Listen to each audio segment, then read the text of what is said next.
사도 바울은 지난주에 우리 함께 나눴던 것처럼 뒤에 자기가 경험되었던 어떤 영적 경험이었든지 뭐든지 간에 다 이뤘다라고 생각하지 않고 뒤에 것은 잊어버리고 앞에 있는 이 표대를 향해서 달려간다 이렇게 말하는데, 이 달려간다는 말은 자기의 그 모든 것들을 전심을 다해서 이 꼬린 지점에 이제 이 상받기 위해서 달려가는 그런 모습이라고 말씀하고 있습니다.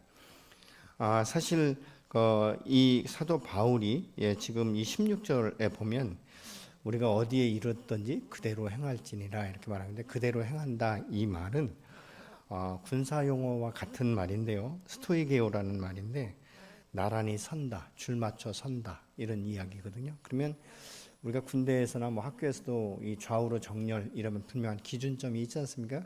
그래서 좌우를 바라보고 앞뒤를 바라보면서 이제 줄을 맞추는 것처럼, 그렇게 우리가 예수 그리스도를 본받는 것은 그렇게 본받아야 된다라고 말씀하고 있죠.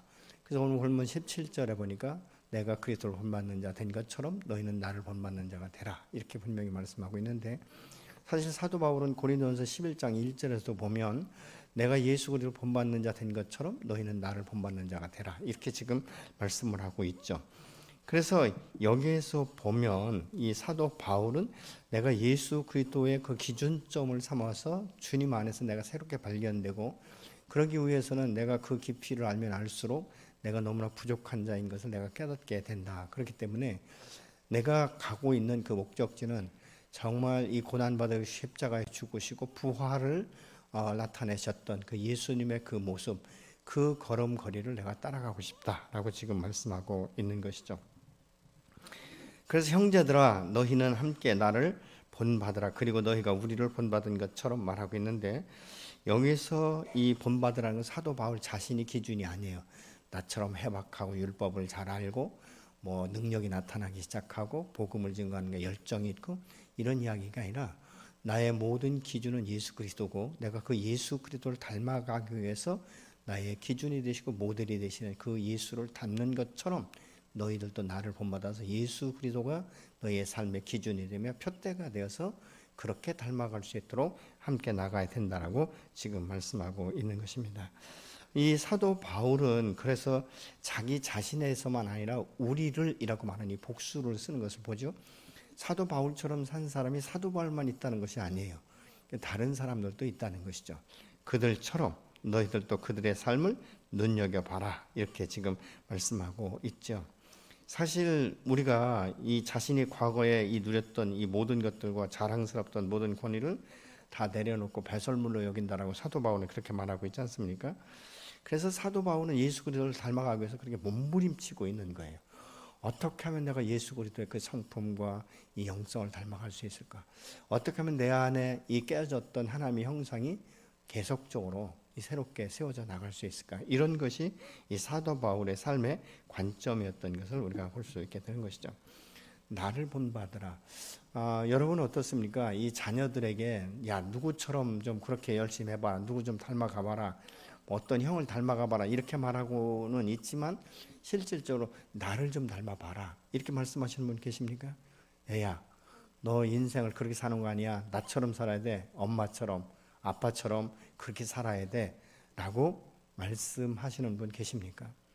대부분의 이 말을 하지 못하는 것은 한 가정 가운데 살면서 나의 정체성을 너무 잘 아는 거예요. 나의 연약함, 나의 단점 이런 것들을 잘 알기 때문에 부모이지만 이 자녀들에게 내가 신앙생활하는 것처럼 너희는 그렇게 신앙생활을 해야 되는 것이고, 내가 세상에서 정직하게 사는 것처럼 하나님 나라의 유업을 얻기 위해서 내가 온전히 온 혀를 다 기울여서 사는 것처럼 그렇게 열심히 살아야 된다라고 말씀하시는 분이 계시다면 참 그분은 축복인 거예요. 대단하신 것이죠.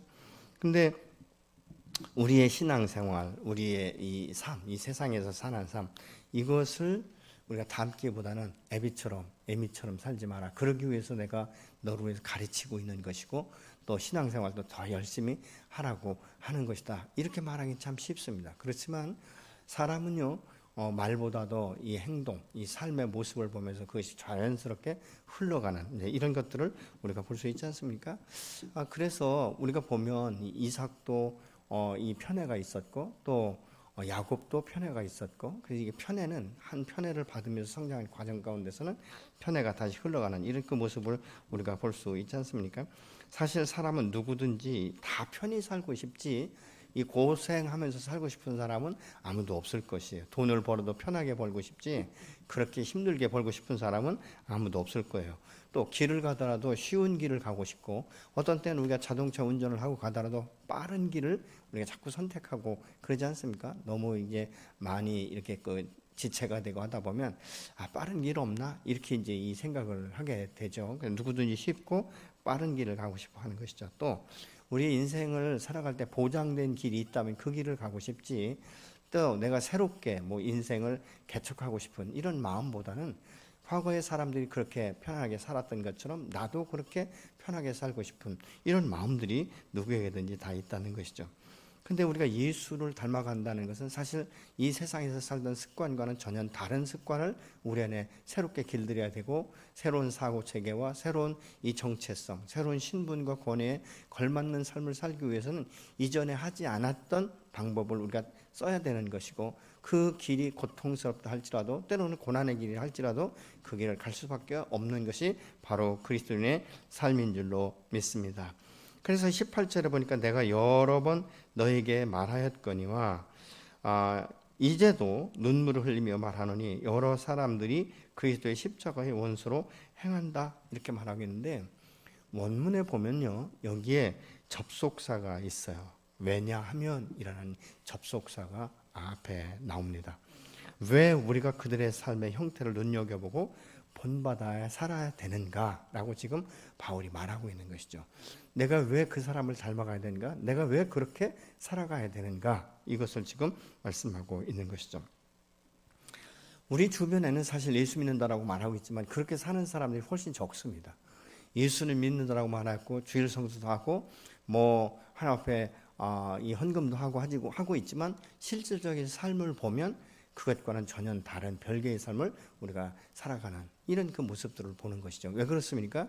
내가 하나님의 말씀대로 살면 세상 가운데 이길 수 없다는 것을 너무 쉽게 알기 때문에 그런 거 혹시 아니겠습니까? 내가 세상 가운데 어울리면서 살아야지, 내가 독불장군도 아니고 어떻게 그렇게 정직하게 살 수 있는가? 대충 어느 정도 되는 대로 살아야지, 이 정도만 해도 내가 선한 삶을 사는데, 내가 다른 사람보다 더 정직한 삶을 사는데, 이렇게 사는 것도 힘든데 어떻게 그렇게 살 수 있겠는가라는 생각들이 대부분 많이 들어오지 않습니까? 그런데 이 세상을 따라가는 사람들의 삶의 모습을 보면 하나님이 추구하고 하나님 말씀하시는 삶과는 전혀 별개의 삶을 살아가는 것을 우리가 본다는 것이죠. 교회 와서 예배드릴 땐 직분도 있고 권위도 있고 하기 때문에 그럴듯해 보이지만 실질적으로 이 교회 밖을 벗어나면 전혀 다른 생각과 다른 삶을 살아가는 것을 우리가 보게 되지 않습니까? 어떤 분이 그런 이야기를 해요. 예수 믿는다고 하고 전도를 해왔는데 이 담임 목사님이 이렇게 얘기했는가 봐요. 인사를 하면서 오늘 교회 처음 나왔습니다. 그러니까 이 담임 목사님이 아무개 집사님만 닮아가세요, 신앙생활을 그렇게 하시면 됩니다 라고 말했는데, 사실 그 집사의 마음에 굉장히 찔렸다는 거예요. 왜냐하면 나처럼 그렇게 신앙생활을 하면 안 되는데 목사님이 이 새신자 내 친구한테 나처럼 신앙생활을 하라고 하니까 굉장히 찔림이 됐다, 이렇게 이제 말씀하시는 분들도 계시더라고요. 왜 우리가 이 예수님의 말씀처럼 그렇게 살지 않으면 안 되는가? 그것은 하나님과 원수된 삶을 살기 때문에 그렇다는 것이죠. 옛사람의 정서를 따라 사는 것과 다를 바가 없다는 것이죠. 그러니까 우리가 믿음 안에서 살 때 참 안타깝다. 그래서 우리는 그들을 볼 때 판단하기보다는 긍휼히 여기는 마음, 불쌍히 여기는 마음을 가지고 그들을 위해서 기도하고 그들을 위해서 계속적으로 권면하는 이 삶이 되어져야 된다는 것이죠. 우리가 잘 아는 대로 마태복음 16장 16절을 보시면요, 시몬 베드로가 대답하여 이르되 주는 그리스도시요 살아계신 하나님의 아들입니다, 이렇게 고백을 해서 주님께서 극찬을 합니다. 그러면서 이제 그 18절에 보니까 내 반석 위에 너를 통해서 교회를 세우리니 음부의 권세가 이기지 못하리라, 이렇게 말씀하시면서 19절에는 이렇게 말씀합니다. 내가 천국 열쇠를 내게 주리니 내가 땅에서 무엇이든지 매면 하늘에서도 매일 것이요 내가 땅에서 무엇이든지 풀면 하늘에서도 풀리라. 여러분, 이런 놀라운 권세를 예수님께서 지금 베드로에게 부여하시지 않습니까? 참 그러고 났는데 놀라운 것은요, 잠시 후에 예수님께서 내가 예루살렘에 올라가면 이 제사장들이나 이런 그 사람들에 의해서 내가 많은 고난을 받게 될 것이고 죽임을 당하게 될 것인데 3일 만에 다시 부활하게 될 것이다, 이렇게 말씀을 하세요. 그러니까 베드로가 갑자기 가로막에서 죽어도 그거 안 됩니다. 결코 그럴 수 없습니다. 이렇게 막아서니까 예수님께서 금방 칭찬하시던 그분이 아주 변색을 하시면서 사단아 물러가라. 내가 나를 시험에 들게 하는구나. 내가 하나님의 일을 알지 못하도다. 이렇게 꾸짖는 모습을 우리가 볼 수 있게 되는 것이죠.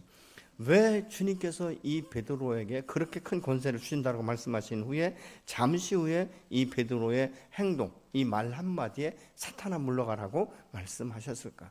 그 베드로의 행동은 예수님의 십자가의 그 길을 막아선 것이죠. 여러분, 십자가가 없으면 구원은 일어날 수 없는 것이에요. 그러니까 십자가에 죽어야 우리의 죄가 대속이 되는 것이고 예수 그리스도를 통해서 생명의 길이 열리는 것이고 죽음으로 끝나지 않고 분명히 말씀하시기를 내가 장사된 지 3일 만에 부활하게 될 것이다 라고 말씀했는데도 불구하고 앞에 있는 이 뒤에 있는 것은 생각하지 못하고 십자가에 고난당하고 죽으시고 장사되는 것, 이것밖에는 생각할 수 없기 때문에 절대적으로 막아섰다가 사단이라는 메시지를 듣지 않습니까? 여러분, 우리가 아무리 교회에 출석한다 할지라도 십자가를 무시하면 사실 그 안에 아무런 구원이 우리가 성사될 수 없다는 것을 우리가 알고 있지 않습니까? 그렇기 때문에 예수님은 십자가를 부인하는 것은 바로 사단의 역사다, 이렇게 단정지어서 말씀하고 있는 것이죠. 그래서 이 사도 바울은 하나님의 일을 생각하지 않고 자기 일만 생각하고 자기 행위만 내세우는 사람은 아무리 예수를 잘 믿는 것처럼, 그렇게 잘 신앙이 있는 것처럼 행동하고 있지만 그들의 결말은 아무것도 아니다, 이렇게 말하고 있죠. 다시 말하면 그렇게 사는 사람들은 십자가의 걸림돌이 되는 원수로 사는 사람들이다 라고 말씀하고 있어요. 그러면 원수로 사는 사람들의 모습은 어떻게 사는 것인가? 그것은 19절에 말씀하고 있죠. 그들의 마침은 멸망이요 그들의 신은 배요 그 영광은 그들의 부끄러움에 있고 땅의 일을 생각하는 자다, 이렇게 말씀하고 있어요. 여기서 이 신이라는 말은 헬라어로 헤도스라는 말인데, 호도스라는 말인데 이것은 뭐냐면 하나님이란 뜻이에요. 그래서 이 배라는 것은 어떤 복부, 내장, 창자, 위 이런 것을 의미하는 단어거든요. 그러니까 저들의 목적은 배, 곧 먹고 마시는 이 물질적이고 이 더러운 것에 모두가 집착되어 있다, 지금 그렇게 말하고 있는 것이죠. 저들의 목적은 하나님의 영광을 위한 것이 아니라 자기들의 배, 곧 먹고 마시는 이 물질적인 것, 이것에 대해서 굉장히 중심을 가지고 있기 때문에 마치 그것이 신처럼 여겨진다라고 말씀하고 있죠. 여러분, 사람이 먹고 마시는 것에 집착하면 굉장히 자기중심적이고 자기 욕심으로 이제 자기 이윤만을 추구하는 사람을 의미하기도 하는 것이에요. 이런 사람들은 예배당에 나와서 예배를 드리며 기도해도 주님의 십자가와는 무난하고 하나님의 영광과는 전혀 무관하게 자기들의 유익을 위해서만 간구하는, 그래서 내가 이 세상 가운데 그래도 먹고 살만하고 뭐 좀 누리고 살려면 적어도 어떤 명예나 권세를 가지고 살려면 이만큼은 채워져야 되고 이런 길이 열려야 된다라고 주님 앞에 그렇게 때를 쓰듯이 기도하는 사람들의 모습일 수도 있다는 것이죠. 이들은 십자가와는 전혀 무관하게 자기 사랑, 자기중심적인 일에 총력을 다 기울이는 사람들을 의미하고 있습니다. 이런 사람들은 부끄러움을 영광으로 알고 산다는 거예요. 하나님 앞에 이렇게 되는 것이 죄요, 이것이 하나님의 영광을 가리는 것인데도 불구하고 자기들이 생각할 때는 오히려 그것이 하나님을 영광롭게 하는 것이다 라고 생각한다는 것입니다. 그래서 이런 사람들이 그러면 어떻게 행동하고 있는가? 이사야서 5장 20절의 말씀을 보시겠습니다. 악을 선하다 하며 선을 악하다 하며 흑암으로 광명을 삼으며 쓴 것으로 단 것을 삼으며 단 것을 쓴 것으로 삼는 자들은 화 있을진저, 이렇게 말씀하고 있어요. 무엇이 부끄러운지, 무엇이 쓴맛인지, 무엇이 단맛인지를 모르는 사람들이란 말입니다. 그러니까 이런 사람들을 유다서 1장 10절은 이성 없는 사람처럼 본능을 따라서 사는 사람이다라고 유다서는 말씀을 하고 있는 것이죠. 여러분, 우리가 이 자녀를 양육할 때 바른 습관, 올바른 습관 하나 길들이기 위해서 얼마나 많은 시간들을 우리가 공들이는지 모르지 않습니까? 수저 잡는 거, 뭐 앉아서 정자세로 앉는 것, 이런 것 하나 가르치는 것도 얼마나 힘든지 모릅니다. 그런데 이 세상에 이 나쁜 것, 이 잘못된 것은요, 얼마나 빠르게 습득을 하고 얼마나 빠르게 그것을 자기 것으로 만드는지. 아마 자녀들을 이렇게 양육하신 경험이 있는 분들은 제가 지금 말씀드린 게 무슨 말인지 아실 거예요. 아무리 예의를 가르쳐도 그게 쉽지 않지만 이 세상 가운데서 아이들과 친구들과의 관계 가운데서 배운 이런 것들은 얼마나 빨리 습득을 하고 있는지, 얼마나 자연스럽게 그렇게 습득을 하고 있는지, 이런 그 모습들을 우리가 보게 되는 것이죠. 여러분, 이 세상의 가치가 십자가의 도를 따르는 것보다 너무나 쉽고 익숙하기 때문에 편하게 받아들여지지만 그것이 하나님 앞에 죄와 십자가는 원수가 된다는 사실을 우리가 기억해야 된다는 것이죠.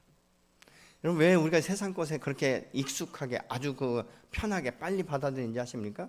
우리 옛사람의 정서가 우리 안에 남아있기 때문에 그런 거예요.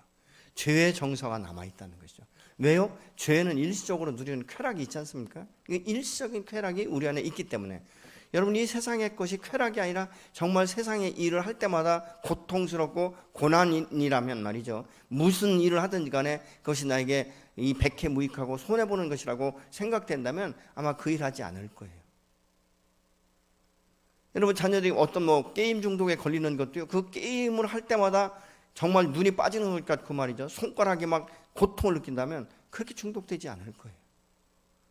근데 그것이 아니고 너무나 쾌감이 있기 때문에, 정말 내가 이 세상에서 많은 근심과 고난보다는 이 게임할 때는 이 모든 것들을 다 잃어버리고 거기에 집중할 수 있기 때문에 점점점 중독에 빠지게 되는 이런 결과를 가져오는 것들을 우리가 볼 수 있지 않습니까?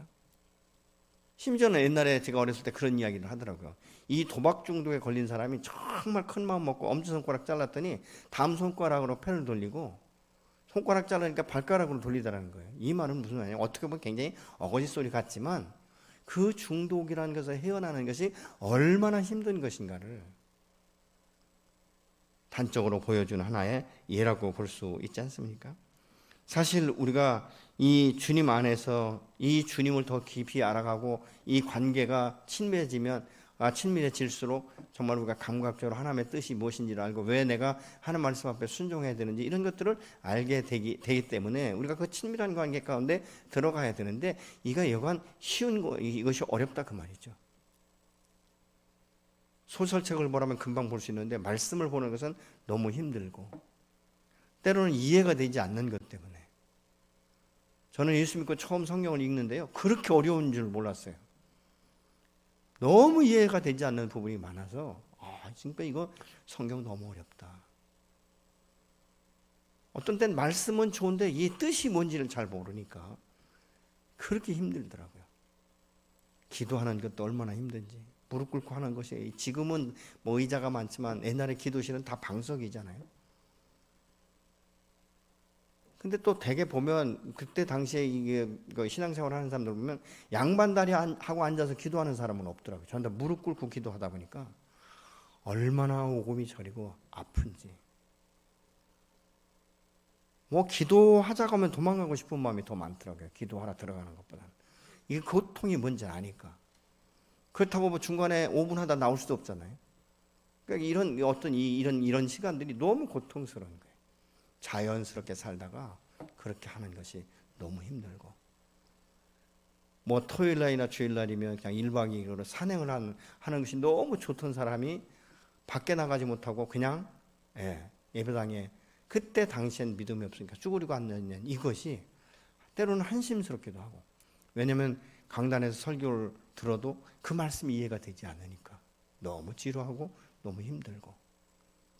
그래서 사실 제가 신앙생활 처음 할 때는요, 이게 말씀이 안 들어오면 내가 갔던 산을 기억하는 거예요. 그 그 산에 이 시간에 올라가면 안개가 자욱하고 큰 물상들이 보이지 않고 조금 있으면 막 해가 뜨고 뭐 이런 생각들. 지금 이 시기에는 어디에 가면 뭐가 꽃이 피어 있고 어디가 뭐 어떻고 이런 생각들만 참 많이 나더라고요. 내 성경을 공부하고 기도를 반복적으로 훈련받고 그러다 보니까 이제는 하나님 말씀 앞에 있는 것이 너무나 기쁘고 감사하고 무릎을 꿇고 해도 오금이 저리지 않고 아무리 많은 시간을 해도 시간 가는 줄 잘 모르고 이런 그 시간들이 때로는 예배당 장의자에서 잠을 자도 그것이 얼마나 편하고 얼마나 따뜻하고 얼마나 안정감이 있고 숙면할 수 있는지 비록 2-3시간 잔다 할지라도 전혀 피곤하지 않는 이런 것들을 경험하면서 반복적인 이 훈련 이런 것들을 통해서 믿음이 성장하는 그런 경험을 제가 한 경험이 있습니다. 여러분 우리의 신앙생활이라는 건 입술로 가지고 신앙생활하는 건 아니에요. 아무리 찬양을 유창하게 한다 할지라도 여러분 노래 잘하면 가수들이 일반 대중 가수들이 찬송가 부르라면 못 부르겠습니까? 그렇지만 뭐가 없습니까? 영성이 없으니까 하나의 노래일 뿐이지 않습니까? 그러나 때로는 우둔하다 할지라도 때로는 엇박자로 찬양을 한다 할지라도 그 안에 이 영성 안에서 담겨 나오는 이 진실함 이런 것들이 배어 나올 때 그 찬양에 우리가 은혜를 받게 되는 것들을 볼 수 있지 않습니까? 여러분 세상 사람들이 아무리 많은 말을 한다 할지라도 정말 내가 볼 때 기도에 참 열정이고 말씀을 깊이 묵상한 그런 분들이라면요 그 말을 그 사람들의 권면이 우리 안에 들어오잖아요. 제가 먼저 있던 교회에요 사찰 집사님 한 분 계셨어요. 공주분이셨는데요 그분은 사찰로 일을 하시면서도요 이렇게 대화를 하다 보면요 말씀으로 풀어내는 거예요. 깜짝 놀랐어요. 아니 어떻게 이 말씀을 신학도 하지 않으신 더군다나 사찰 집사님이 시간도 없을 텐데 왜냐하면 그때만 해도 이 겨울이 되면요 이 톱밥단로를 뗐거든요. 그러면 이 주일이 되면 새벽부터 톱밥 다 해야 되고 또 새벽 예배가 있으니까 톱밥을 다 담아놔야 되고 불을 지펴야 되고 하루 종일 그거 관리를 해야 되고 청소해야 되고 얼마나 많은 일이 있었는지 몰라요. 교회 전체를 다 관리를 하다 보니까. 그런데도 꼭 무슨 일을 할 때 뭐 의자를 고치거나 이런 일을 할 때 보면 그 입술에 찬송이 떠나지 않고 그리고 어떤 그 성경 구절을 제가 몰라서 집사님 이 성경이 무슨 뜻이에요? 그러면 그 말씀으로 풀어서 쫙 이렇게 관주 성경을 꿰뚫듯이 그렇게 아주 자상하게 설명을 해주시고 얼마나 이 성품이 이 온유하고 좋으신지 말이죠. 정말 제가 그때 신앙생활할 때 야 나도 이렇게 신앙생활 했으면 좋겠다라고 말할 만큼 굉장히 좋으신 분이 계셨어요. 저는 지금도 그분을 생각하면 참 이 성경의 평신도이지만 그렇게 해박하고 그 바쁜 시간에도 언제 그렇게 기도했는지 그러니까 그 영성이 몸에 배어 나오는 것이죠. 지금도 가끔 뭐 자주는 아니지만 그분을 생각해 보면 많은 사찰 집사님들을 경험했지만 다른 분들은 막 일에 쳐가지고 뭐한데 그분은 하여튼 지금도 기억을 해요. 야 어떻게 말씀을 그렇게 풀어낼 수 있을까? 그래서 분의 그 모습을 보면 그 말만이 아니라 삶을 통해서도 하나님의 영광을 드러낸다는 것이 바로 이런 것이구나라는 것을 제가 배운 적이 있습니다. 여러분 우리의 삶을 하나님께 고정시킬 수 있는 것은 내 소속에 대한 확신이 있어야 되는 것이죠. 20절에 그러나 우리의 시민권은 하늘에 있는 자라 거기로부터 구원하는 자 곧 주 예수 그리스도를 기다린다라고 말하고 있는데요. 이 시민권자라고 지금 사도 바울이 말한 이 시대는요. 그 이스라엘이 로마의 압제 아래 있었거든요. 그러니까 이 시민권이 로마 시민권을 그래서 시민권을 따면 편하기 때문에 로마 시민권을 돈 주고 산 사람들이 있어요. 근데 하늘의 시민권이라는 건 로마의 이 시민권이 아닌 다른 시민권을 갖고 있지 않습니까? 어떻게 보면 이 로마의 사람들이 볼 때 하늘의 시민권을 가진 이 사람들의 모습들이 다 눈에 거슬리는 것이 될 수 있겠죠. 얼마나 많은 박해를 받아야 될지, 얼마나 많은 핍박을 받아야 될지, 얼마나 많은 고난의 시간을 보내야 될지. 그럼에도 불구하고 너희의 시민권은 하늘나라에 있다. 너는 하늘의 시민권자지 땅에 있는 이것의 시민권자가 아니라는, 그래서 우리의 소속이 어디인가를 정확히 알아야 된다라고 바울은 지금 말씀하고 있는 거예요. 나의 소속이 어디인가. 그렇지 않습니까? 거기에 걸맞게 내가 살아야 된다라고 말하고 있는 것이죠. 여러분, 이 땅의 시민권자는 땅의 것만 생각할 수밖에 없어요.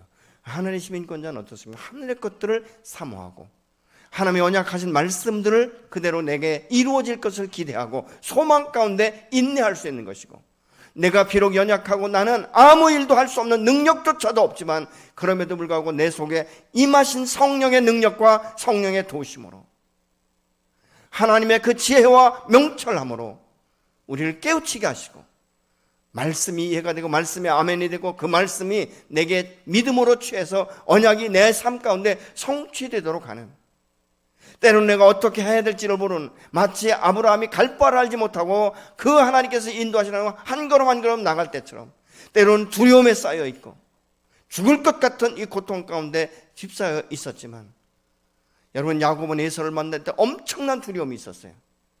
왜요? 죽을까 봐. 자기는 떠나지 않잖아요. 모든 가족들을 이렇게 순서대로 짐승에 떼어 분리시켜서 보내고 자기는 야복나루에 있을 때 밤새도록 하나님의 사랑과 씨름해서 결국은 그의 이름이 이스라엘로 바뀌면서부터 그 안에 두려움이 떠나면서 에서를 만나는 것을 절대 두려워하지 않았습니다.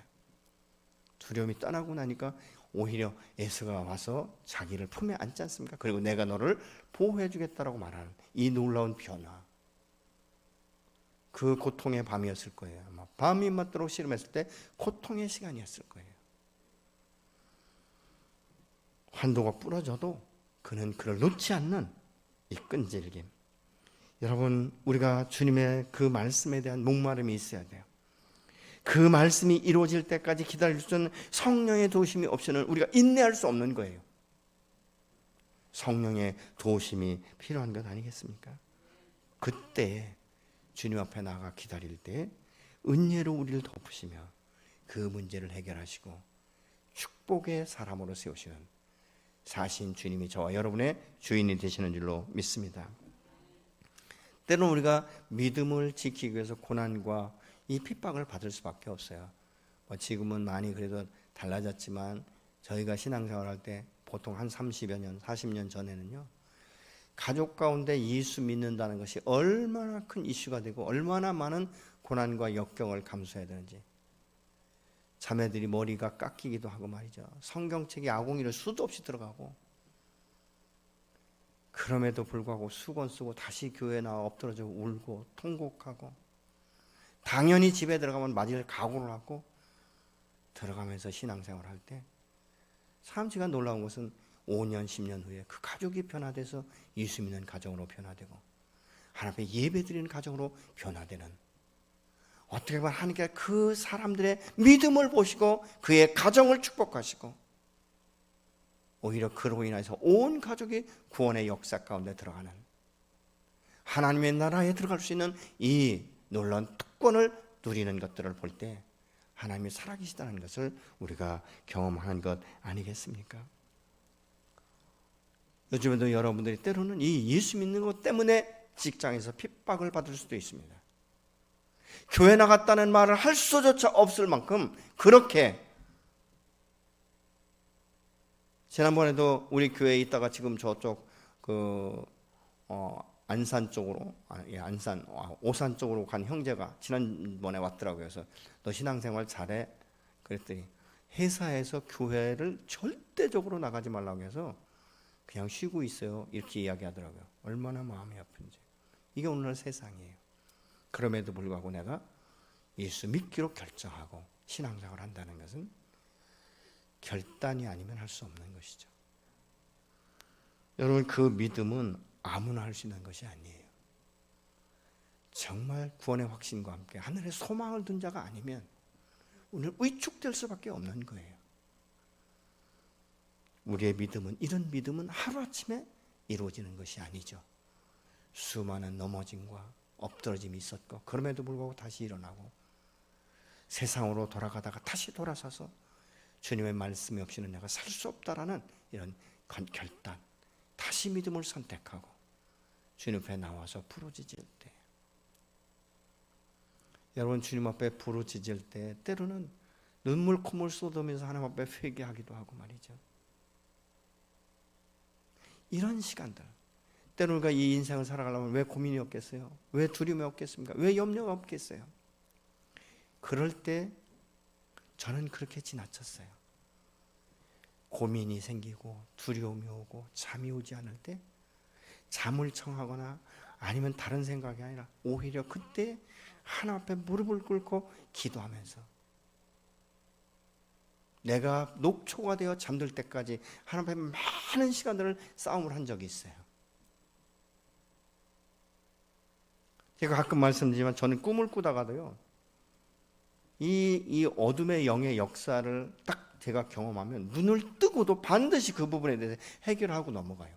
여러분 어떻게 생각하실지 모르지만, 왜냐면 제가 그거에 대해서 그냥 그 마음 가운데 이런 어떤 기분이 나쁜 이런 것들을 마음에 두지 않기 위해서 계속적으로, 때로는 말씀으로 대적하기도 하고 예수의 이름을 결박하고 예수의 이름을 파쇄하고 내 마음 가운데 안정감이 오면서 승리했다라는 확신이 올 때까지 제가 영적 전쟁을 할 때가 있어요.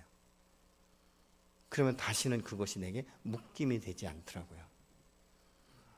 여러분 참 쉽지 않아요. 그렇지만 한 번, 두 번의 경험을 통해서 내게 확신이 주어지기 시작하는 것이고 그 안에 믿음이 생기기 시작하고, 이것이 저와 여러분의 삶 가운데 되어야지 않겠습니까? 핍박이 와도 주님 앞에 소망을 가지고 나가 기대할 때 성령의 도우심으로 인내할 수 있게 되는 것이고, 피할 길을 여시는 그 하나님이 어떤 분이신지를 우리가 경험할 수 있지 않겠습니까? 어둠의 영을 분별하게 하시고 때가 되면 반드시 세우시고 축복하시는 분이 저와 여러분의 아버지이신 줄로 믿으시기 바랍니다. 21절에 그는 만물을 자기에게 복종하게 하실 수 있는 자의 역사로 우리의 낮은 몸을 자기 영광의 몸의 형체와 같이 변하게 하시리라. 우리의 마음으로는 하나님의 법을 따라 살고 하나님의 영광으로 위해 살기 원하지만 힘든 것이 뭔가 몸인 것 같아요. 몸이 피곤하고 너무 힘들고, 그러면은 기도도 안 되고, 그렇지 않습니까? 기도도 안 되고 말씀 보는 것도 안 되고, 때로는 TV를 봐도 기쁨이 없고, 이런 때가 온다는 거예요. 그래서 우리 몸이요, 때로는 주인 행세를 할 때가 참 많아요.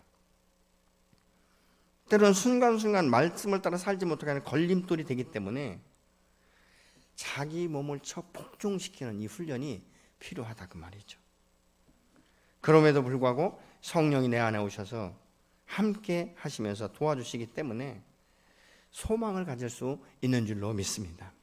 여러분, 내가 예수와 함께 십자가에 죽은 것이 사실이라면 세상의 어떤 기계나 적신이나 우리를 아버지의 손에서 끊을 수 없다라고 로마서 8장 35절로 39절에서는 말씀하고 있지 않습니까? 왜요? 주님께서 우리를 붙들고 계시기 때문에. 요한복음에 보면 아무도 그 손에서 뺏을 자가 없다라고 분명히 말씀하고 있지 않습니까?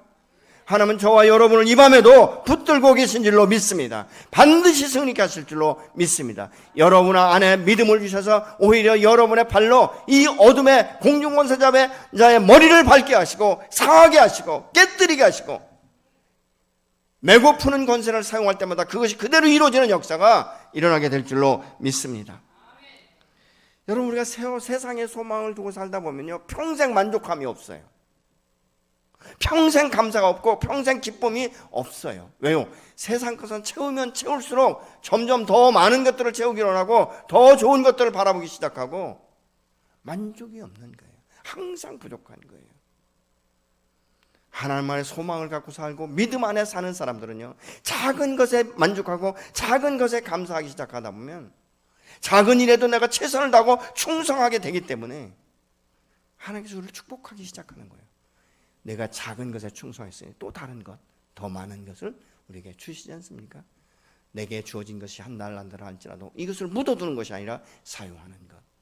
여러분, 이 사도 바울이 사실은 자기의 과거의 것들을 버리는 것은요, 모르겠어요. 여러분은 모르겠지만 저 같은 경우에는 뭐 과거의 것들이 별로 없으니까 버리기가 더 쉬울 거예요. 근데 사도 바울 같은 사람은 자기의 과거의 것을 정말 예수 그리스도의 십자가에 못 박고 완전하게 죽었다라고 선포한다는 것은 그렇게 눅눅한 것이 아닐 거예요. 아무 죄 없이 복음을 전했다는 것 때문에 태장을 맡고 할 때 내가 로마 시민권자라고 얼마든지 당당하게 말할 수 있음에도 불구하고 하나님의 영광을 위해서 그 고난을 참아나가는, 오히려 약함이 강함이라고 자기의 육체의 약함을 인하여 하나님 앞에 간절히 나가서 더 적극적으로 기도하고 하나님의 영광 앞에 자기가 쓰임 받을 때 하나님은 그를 통해서 수많은 역사를 일으키시고 신약성경 27권 가운데 13권을 쓸 수 있도록